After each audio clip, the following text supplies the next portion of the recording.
Bonjour les aventuriers, je suis ravie de vous retrouver pour une nouvelle vidéo au sujet des doubles constitutions ayurvédiques.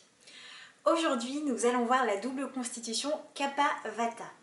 Il s'avère que cette constitution va avoir en fait des traits similaires avec la constitution Vata-Kapha que je vous ai déjà présentée en vidéo sur la chaîne et que vous pouvez retrouver donc, via le lien que je vous mettrai par ici.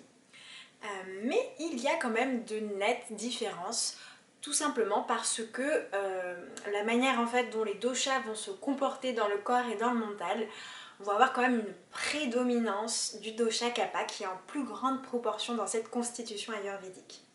Les Kapha-Vata sont donc constitués d'abord d'eau et de terre, puis d'air et d'espace, ou appelés également éther. Au niveau des traits physiques des Kapha-Vata, la différence avec les Vata-Kapha est quand même assez nette puisque la corpulence des Kapha-Vata est quand même marquée par une prédominance du dosha Kapha qu'on va retrouver en fait au niveau de la corpulence, au niveau de la solidité du squelette, au niveau du gain de poids aussi qui est nettement différent d'un Vata-Kapha. Voilà, Kapha est quand même relativement identifiable au niveau du corps, donc ça peut donner des personnes avec un corps avec des formes, aussi bien pour les femmes que pour les hommes, des difficultés aussi à perdre du poids rapidement, donner aussi des tendances à stocker la graisse, à stocker l'eau. Donc à avoir par exemple des œdèmes, avoir de la rétention d'eau pour les femmes aussi, pendant les cycles menstruels aussi en dehors.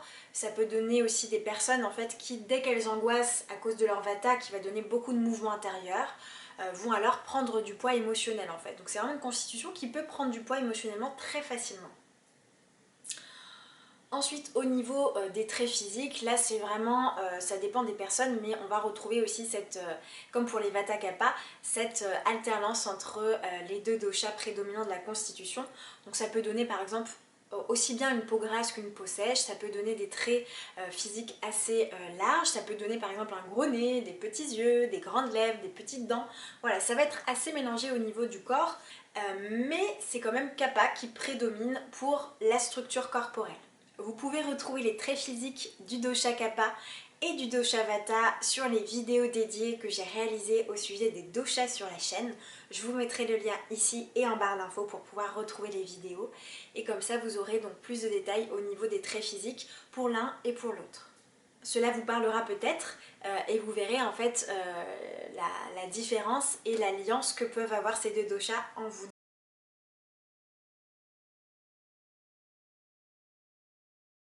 Au niveau des traits psychologiques des Kapha-Vata, c'est un profil qui est assez fort pour camoufler ses ressentis et qui a tendance à la rétention émotionnelle. Donc c'est un profil qui va facilement masquer ses émotions, qui va facilement les stocker puisque Kapha donne une proportion en fait à stocker, que ce soit au niveau des économies, au niveau des tissus corporels, que ce soit l'eau ou la graisse, mais au niveau aussi des émotions.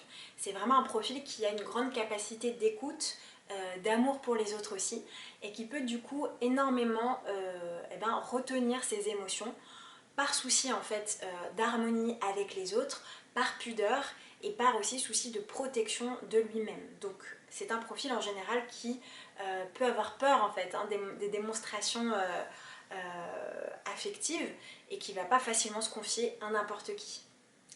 Par contre, c'est un profil qui ne parle pas beaucoup en général tant qu'il n'est pas en confiance. C'est un profil qui peut être assez timide et qui ne va pas parler facilement comme ça de prime abord, qu'il va falloir aller chercher en général.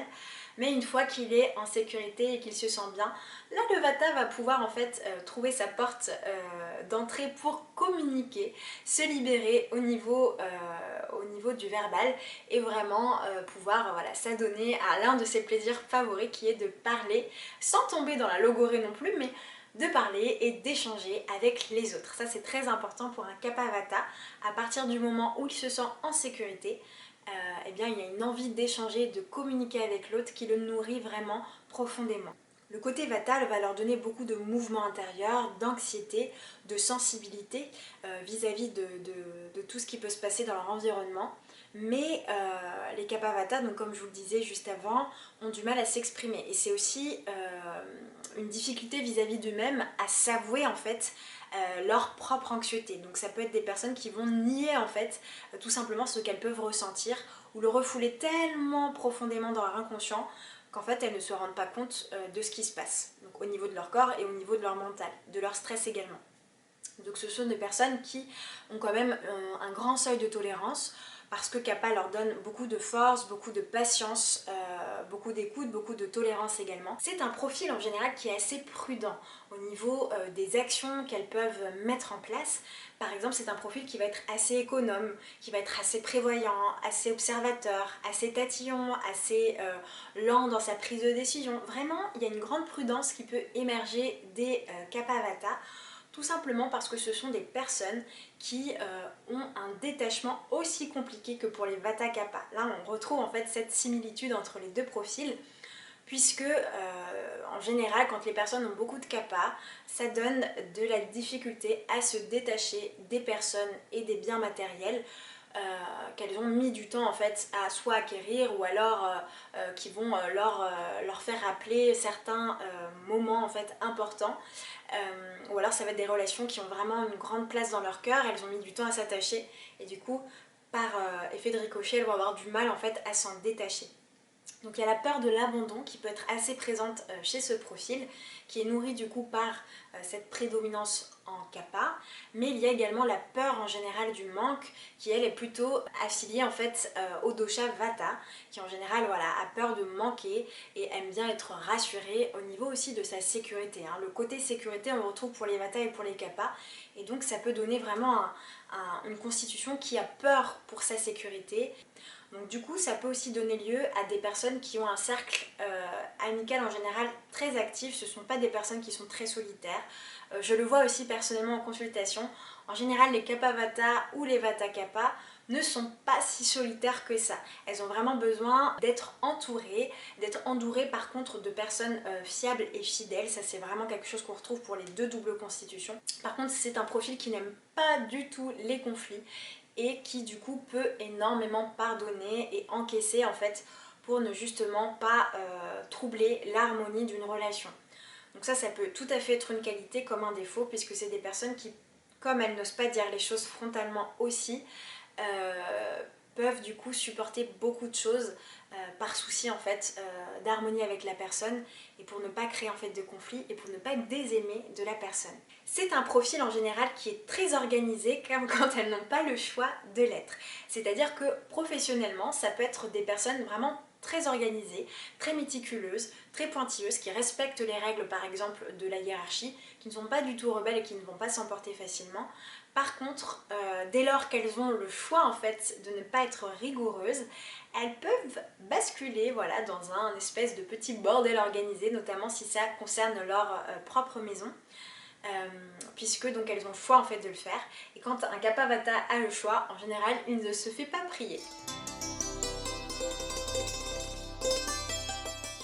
Au niveau des cycles menstruels des Kappa Vata pour les femmes, et bien là en fait on peut retrouver aussi des traits assez différents en fonction de la prédominance aussi des cycles.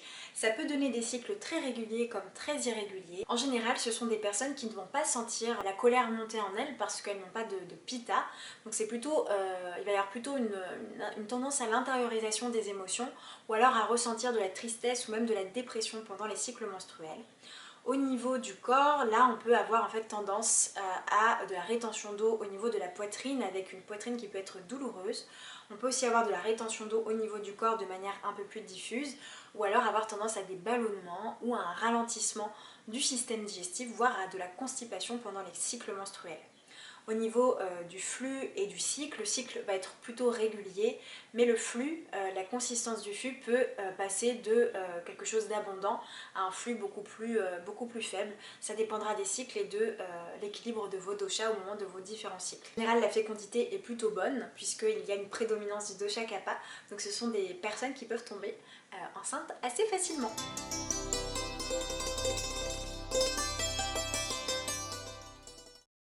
Au niveau de l'alimentation, pour les Kappa Vata, il va subsister une tendance au grignotage et notamment une grande appétence pour le sucre. Pourquoi? Parce que les Kappa, en général, aiment les choses plutôt douces, plutôt sucrées, qui vont avoir en fait, qui vont leur prodiguer une sorte de réconfort émotionnel. Donc comme c'est un profil en fait qui est assez angoissé, qui intériorise beaucoup ses angoisses, l'une de ses soupapes, on va dire, de ses catharsis alimentaires, si je puis dire, c'est d'aller en fait se charger au niveau de ce qui est réconfortant et de ce qui est doux. Donc il peut y avoir cette tendance-là. Et puis aussi parce que les vata, le dosha vata en fait peut donner une certaine nervosité et donc de l'angoisse. Et en général, pour recharger les surrénales et l'énergie, ce qui est beaucoup plus simple et ce qui va être le plus, on va dire, le plus rapide au niveau de cette recharge énergétique, ça va être tout ce qui est lié au sucré. Donc c'est un profil également qui n'a pas faim facilement. Il n'est pas rare de voir des kapha vata sauter facilement le petit déjeuner ou le repas du soir sans que cela en fait n'interfère et ne déséquilibre leur organisme, puisque ce sont des personnes qui peuvent supporter la faim facilement grâce à leur kapha prédominant. Par contre, leur constitution donne en fait une certaine faiblesse, comme pour les vata kapha, au niveau de la digestion, ce qui peut donner lieu en fait à un agni, un feu digestif qui va être lent. Et donc du coup, elles peuvent avoir tendance à soit de la constipation, soit évacuer les selles très lentement. Donc toujours au niveau de l'alimentation, eh bien, elle va devoir en fait être équilibrée en fonction de la saison à laquelle vous allez vous trouver, mais également en fait en fonction de l'état d'équilibre de vos doshas. Donc de manière générale, pour l'alimentation, ce qui va être à privilégier, ça va être une alimentation cuite et plutôt chaude, puisque vous avez, comme pour les vata kapha, deux doshas de nature froide et qui ont besoin en fait de choses plutôt cuites, de choses faciles à digérer, puisque on l'a vu, le feu digestif n'est pas très fort chez vous en général. Donc il va falloir éviter de manger trop lourd, trop conséquent, trop sucré. Pour les saisons plutôt chaudes, comme par exemple le printemps et l'été, c'est le moment en fait où kapha va se liquéfier le plus dans l'organisme. À ce compte-là, l'alimentation devra vraiment éviter d'être trop lourde, trop ankylosante, trop sucrée également. Donc au niveau des fruits que vous allez manger, des légumes aussi que vous allez manger, il va falloir éviter de manger des choses trop ankylosantes. Et pour l'hiver ou l'automne, là pour l'automne en général c'est plutôt le dosha vata qui va être déséquilibré. Pour l'hiver, on peut avoir à la fois vata et kapha en fonction des caractéristiques de votre hiver. Si c'est plutôt sec, ça sera vata. Si c'est plutôt humide au niveau de la neige et de la pluie, ça sera plutôt kapha qui va être fragilisé. De manière générale, il faudra préférer l'acide, le salé et le piquant, qui sont des saveurs beaucoup plus chaudes, et éviter donc le sucré, l'amer et l'astringent, qui sont donc des saveurs beaucoup plus froides et beaucoup plus déséquilibrantes donc pour vos doshas vata et kapha. Par contre, en été et en automne, vous pourrez préférer donc l'acide au salé, à condition d'équilibrer en fait avec le sucré, donc pour eh bien, ne pas trop déséquilibrer vos doshas. Et en hiver et au printemps, là vous allez pouvoir en fait avoir une petite prédominance en piquant, à condition encore une fois de l'équilibrer, de veiller à ce qu'il y ait de l'amer et de l'astringent. De toute façon, de manière générale, tout est question d'équilibre et il faut vraiment représenter les 6 saveurs dans votre assiette le plus possible.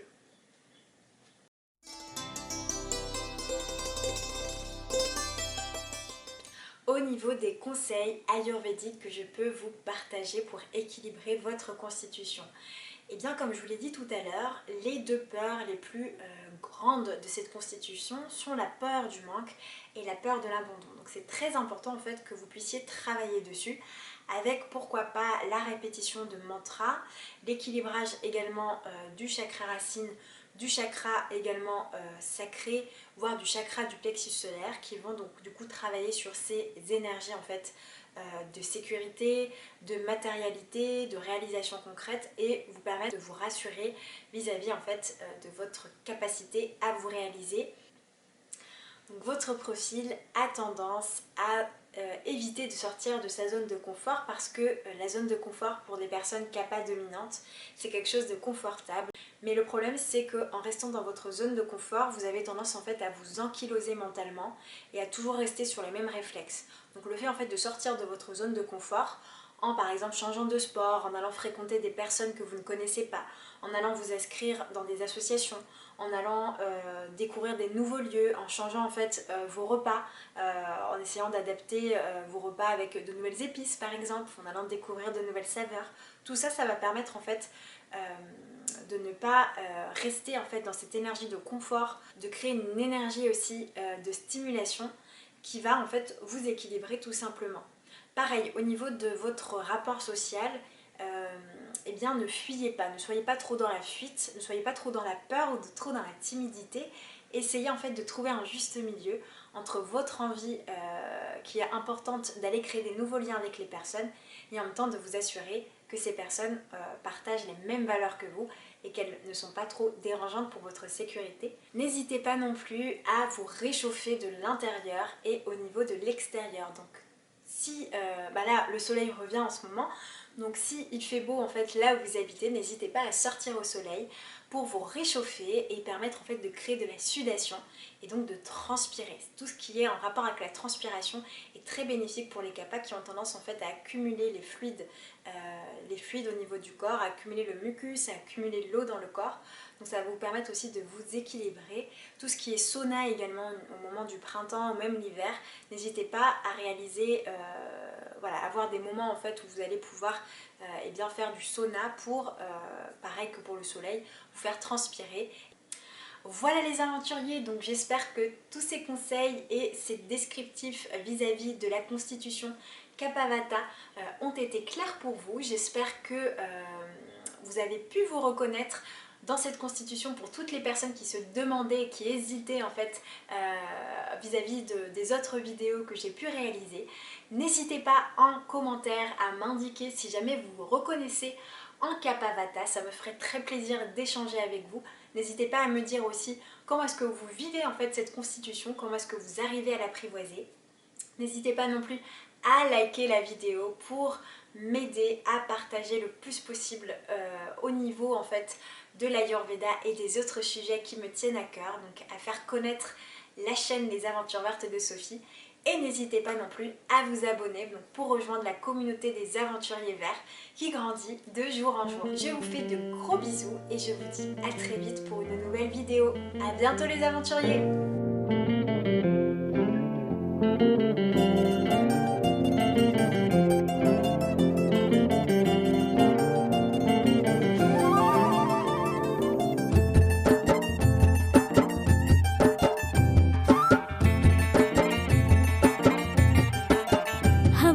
झोंके आज मौसमों से